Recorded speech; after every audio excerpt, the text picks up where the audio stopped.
Ja comença a bullir l'ambient de festa. L'agrupació musical del Maresme.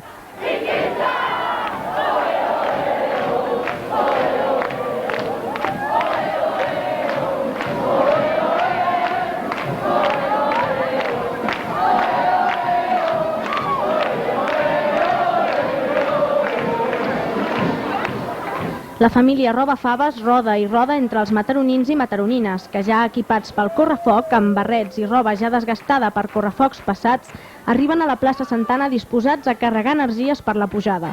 El porró va de mà en mà per la plaça.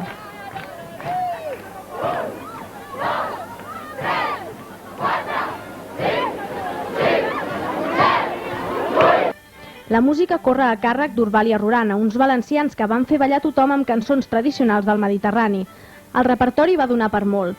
Jotes, polques, pasdobles, tarantel·les i un llarg etcètera de ritmes que van contribuir a fer pujar encara més els ànims per anar riera amunt.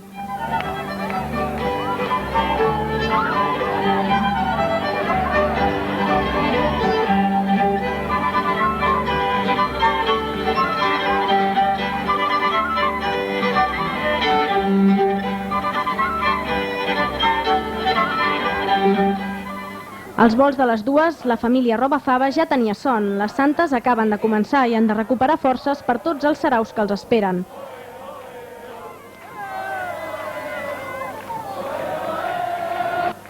La nit és ja molt fosca quan el foc il·lumina els carrers de Mataró en l'escapada a Negra Nit, el moment més calent de la festa.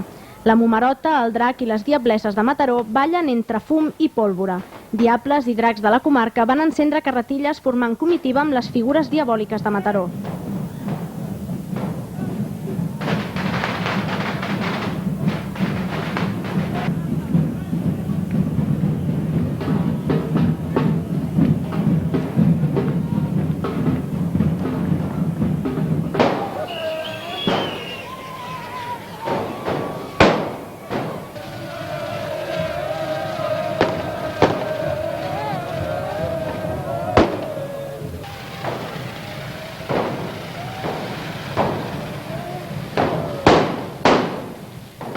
L'apoteosi final arribava aquest any a la plaça de l'Ajuntament, on els focs artificials i aquest homenatge de llum van servir per celebrar els 15 anys de les diableses de la ciutat.